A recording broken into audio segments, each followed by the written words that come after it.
Part 2. You will hear a radio music presenter talking about his job. For questions 11 to 19, complete the sentences. Listen very carefully, as you will hear the recording once only. You now have 45 seconds to look at Part 2.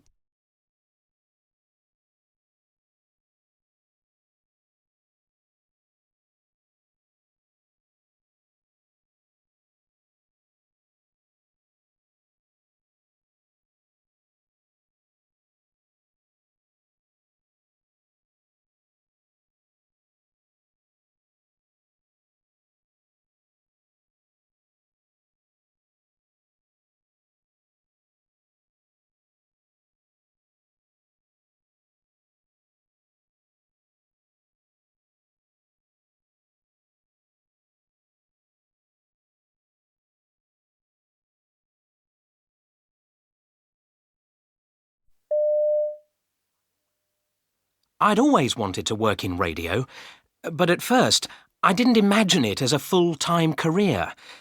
After I got my engineering degree at university, I decided to go into industry. I think the experience gained outside radio has been to my advantage, so I have no regrets about doing engineering or about working for a short time in industry.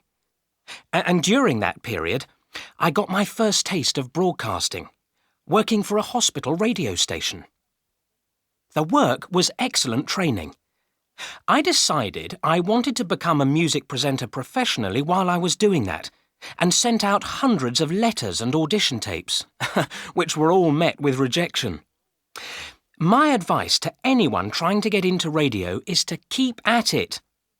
There are bound to be moments of despair as the rejection letters pour in, but determination is the only way to succeed. Competition for music presenters' jobs is extremely tough. There are thousands of would-be disc jockeys around the country. Anyway, eventually one station offered me a series of training sessions. As a result of these training sessions, I landed myself a part-time job on an overnight programme. Then I was offered some holiday relief work, which I managed to fit in with my holiday from my full-time job. A few months later, I was offered a full-time presenter's job, which I took. There's no such thing as a typical day in radio. My schedule depends on how many programmes I'm responsible for in any one week. Generally, I have a 3-hour afternoon programme 6 days a week. I usually arrive at 9:30 and spend the first hour opening mail. I get a lot of mail and I have to make arrangements for it to be answered. Then I concentrate on the content of that afternoon's programme. When I've decided on the content, I plan the running order. After lunch, I usually spend the time before going on air scanning the music press. I often find interesting stories I can use on the programme in the music press. Sometimes in this period before my programme begins, I record advertisements for the station. My programme runs from 3 p.m. till 6 p.m.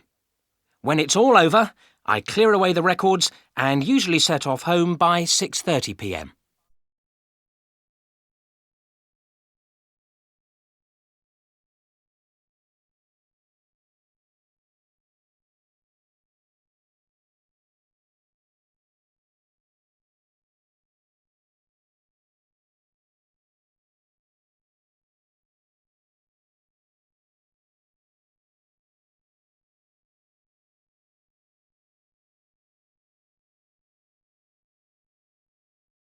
That is the end of Part 2.